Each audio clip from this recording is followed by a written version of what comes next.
Yali Madad once again. So today we're going to talk about some of the rites and rituals, or we're going to try to understand the things we do in Jamatana. Even though we have spoken about this many times, and there are multiple lectures on Jamatana Shanasi, but here we are once again. Even though our religion is a dynamic religion, meaning it does not start or stop with Jamatana, it is the way of life. But still, we wanted to understand our mindset, what happens when we think of going to Jamatana in evening or morning. What happens? First thing that happens is the intent to go to Jamatana. Niyat. Because without the niyat, no action will be counted. It is the action that gives you the result at the end. The intent to go to Jamatana. What was your intent to go to Jamatana? Was it to go there to meet a friend? Was it to go there to take someone there? Or was it just on your way to Walmart? Because you wanted to go to Walmart at the end of the day, you say, okay, how about I go to Jamatana, from there I will go to Walmart. The intent was go to Walmart, not to go to Jamatana actually. It was just a stop on your way to Walmart, right? Or your intent was to go to Jamatana and have a peace, have a talk with the Mullah, have a didar of Mullah. We need to put our hand on our heart and ask ourselves, how many times before we left home, we have said to ourselves, today I'm going to go to Jamatana.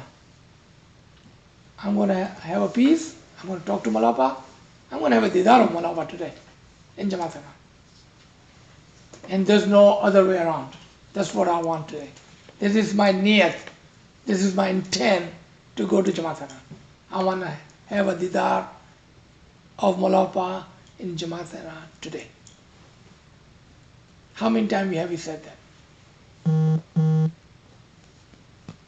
Now, think about this. Do we believe that Malapa is in Jamatana? And do we believe it is possible to have a didar of Malapa in Jamatana? And do we believe it is possible every single day? So, what do we have so far? Two things: intent and believe. And we haven't even reached the Jamatana yet. We are just thinking of going to Jamatana. And we have two things. Now, going to the Jamatana. On your way to Jamatana, what are you doing? Are you listening to rock and roll? Are you listening or talking unnecessarily? Or are you planning as you are having your interview of your lifetime, a meeting of a lifetime? If you are going for a job that you wanted for all your life, and that is the interview today, how would you be preparing even while you're driving there? Are you having that thought when you're going to Jamatana? So what are you doing while you're driving to Jamatana? That's the third thing. As soon you park your car in Jamatana, what is the first thing you see? Volunteers standing outside, rain or shine, cold or hot. They're standing there. How many times do we stop and say thank you or Yali Madad? Just simple Yali Madad. if we say almost never. So what are we doing? Remember, as an Ismaili, we're supposed to follow the footsteps of Imam. When Imam sees a volunteer, what does he do? He says, I thank my volunteer. How many times have we thanked our volunteer? Are we not supposed to follow the steps of Imam? So there are two ways of thanking their volunteer. Remember, without their volunteer, you have no safety. You will have to take your own nadi in. When it's raining, you have to bring your own umbrella. And when your parents, you are taking your parents, your senior citizen, they are the one who's helping them into the Jamaat while you're parking your car. But if you say Yali Madad to him, that is just like saying, I acknowledge you, I see you, I thank you, and you just earned something by calling on the name of Ali, by saying Yali Madad. And you also wished him the help of the Ali, doing his duty. Right? Now over here we need to stop and think, why are we going into this much detail? It is because this is the part of the Jamaat Khana Shanasi. We cannot understand the Jamaat Khana unless we understand all this first. All this small little detail, small things that we do before we put our first foot inside the Jamaat Khana. What is the Jamaat Khana? There are 3 Jamaat Khanas. One is a physical Jamaat Khana, a brick and wall, somewhere, it could be anywhere, Plano, Carrollton, wherever in the world. A physical brick and wall Jamaat Khana. But then there is another Jamaat Khana, which is within you, within yourself. Your heart is the Jamaat Khana where you call the name of Allah, Muhammad and Ali.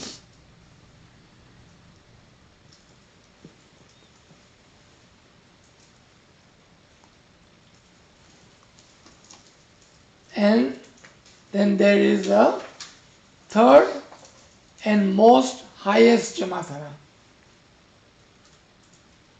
and that is the Imam of the time. The whole purpose of going to Jamaat Khana, a physical Jamaat Khana, was to find that Jamaat Khana, which is Imam himself. To reach to that Jamaat Khana, which is a spiritual Jamaat Khana, the Imam himself. Why do we call Imam a Jamaat Khana? Because the physical Jamaat Khana and the spiritual Jamaat Khana, they are both encompassed in Imam himself. So he is the one who is encompassing everything, including the Jamaat Khana within us and Jamaat Khana outside of us. Okay, come back to Jamaat Khana again. What is the second thing do we see? Shoes company. Well, it used to be water company, but we don't have that anymore. You know, they will serve the water as soon as you get into Jamaat Khana. We still have it in Pakistan. Yeah, in some area of Pakistan, or even in mid-cities Jamaat Khana. There's a water company. There are 2 kids always standing there serving water. What a wonderful tradition, right? Especially when it's a hot day outside, you come inside and you have a cup of water before you go inside the Jamaat Khana. So let's talk about shoes company. That is the first thing we see. Sometimes we should ask ourselves why a person in a church can wear his shoes and go to church. Why a person in masjid can take his shoes inside and keep it next to him. But we have to leave our shoes outside. What is the tradition? Where is this tradition coming from? Is it mentioned in Quran anywhere? If you look at the story of Musa, and when he reached that tree with fire, what does God tell him? God tells him, take out your shoes and come inside. Shoe represents the world, the physical world. So what is the symbol of shoes company? We are saying, I'm going to leave my physical world outside and I'm going to go inside. 20 by 12. The reference of that was 20, Surah 20, ayat number 12. So we leave our physical world outside. But there is another thing about shoes company that we should know. And why do we have that in our tariqah?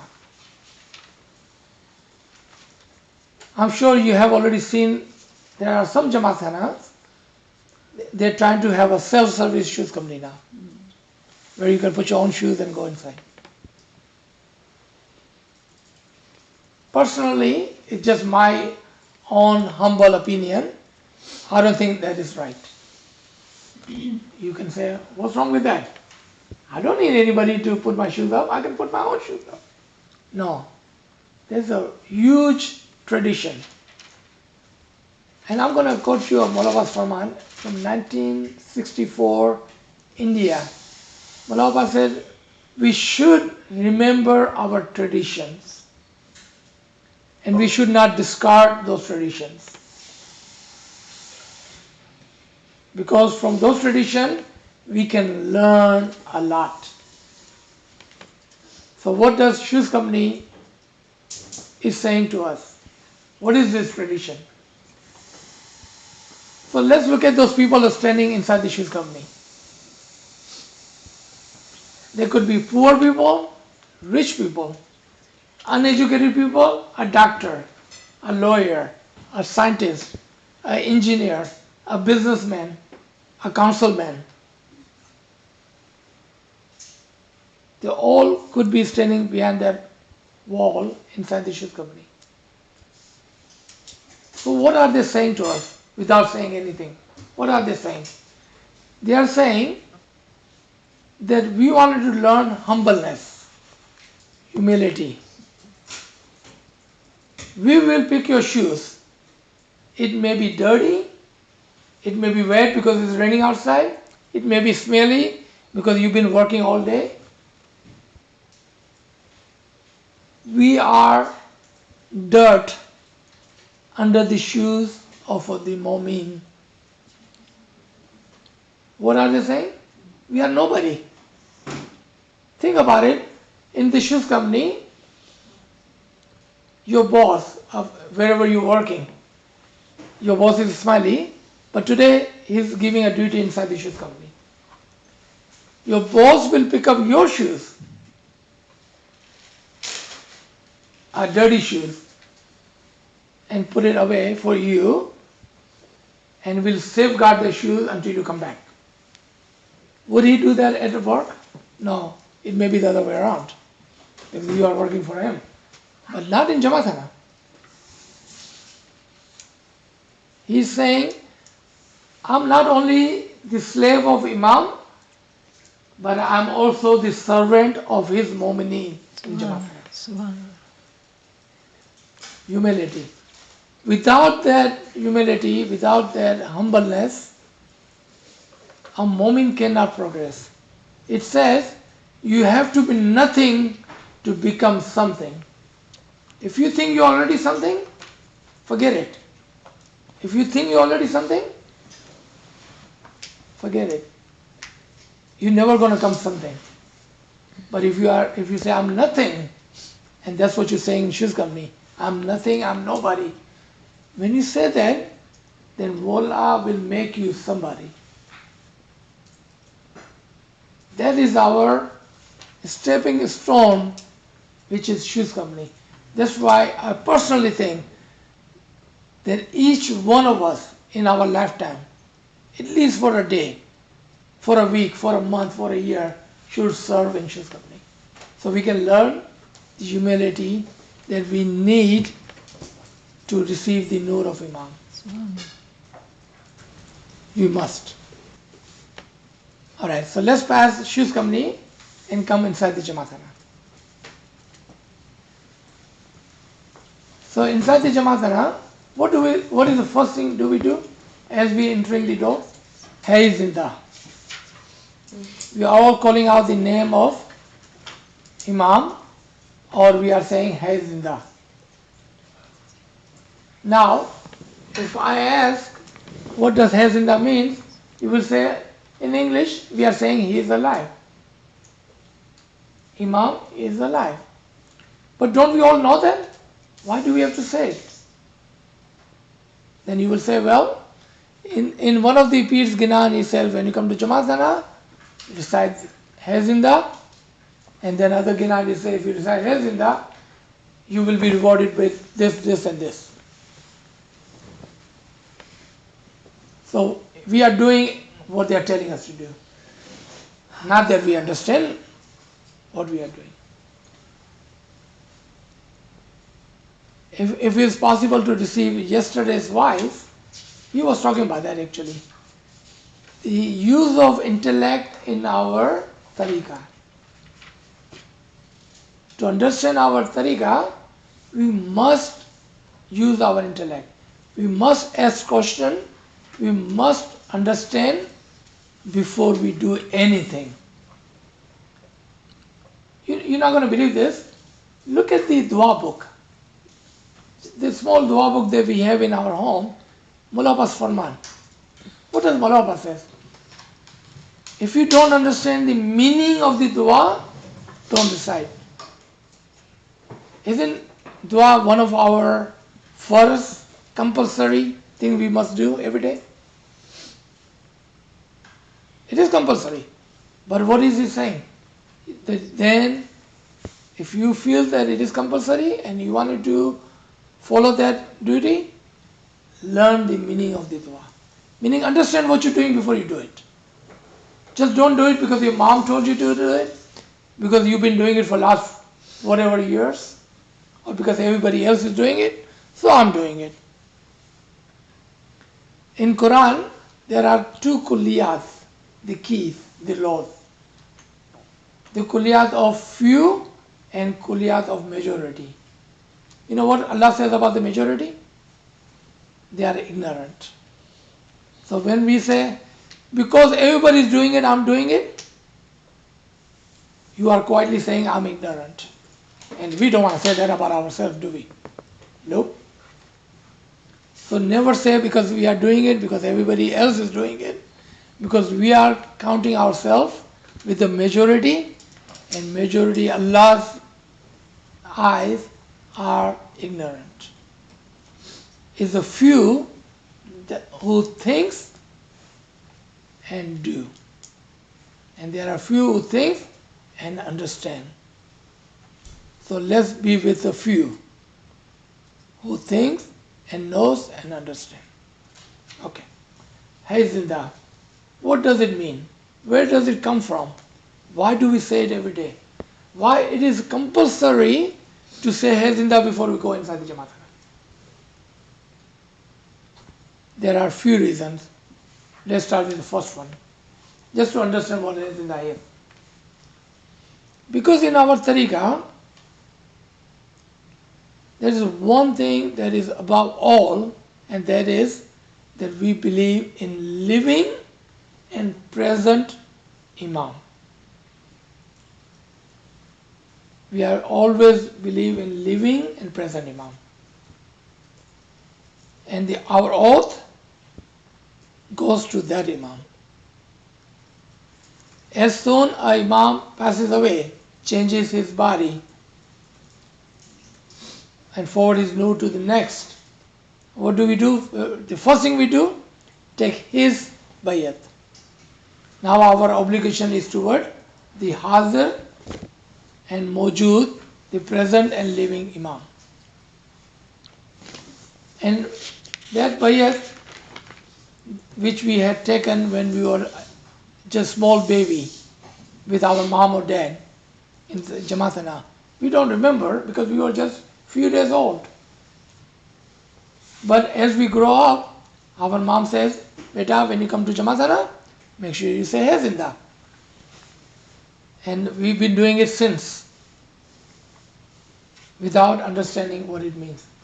What actually we are doing, we are repeating that bayat that we have taken the very first day we came to Jamatana. Why are we repeating this bayat?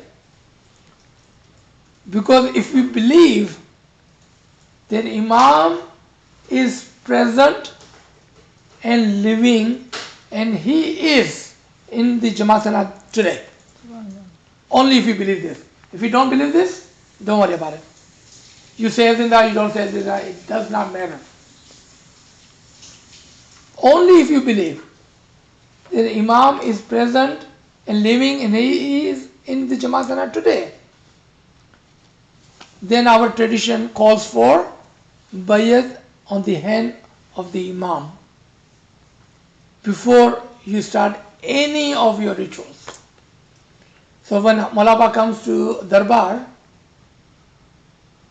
what is the first thing we do? We repeat our bayat to him, and then everything else starts.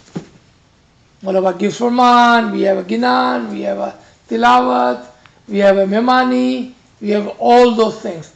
But first thing when Malaba comes to Darbar, because he is living, he is present, and he is in the Darbar today, we do his bayat first. Because without the bayat, nothing else matters. So what do we do by entering in Jamatana and saying Hai Zinda? We are believing first that Imam is present.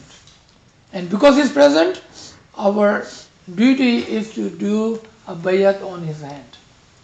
Because without the bayat, nothing matters. So we are repeating that bayat knowingly today. Initially, when we were a few days old, we did it, but we did not know. We were just few days old.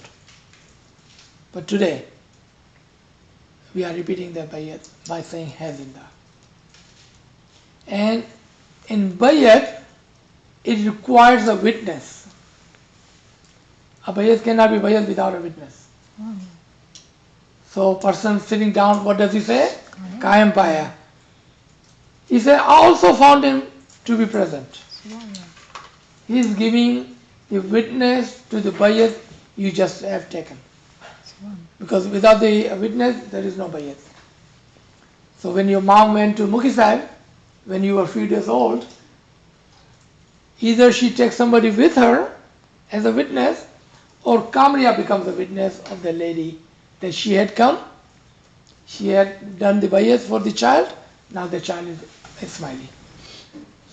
So I'm going to stop right here for a second.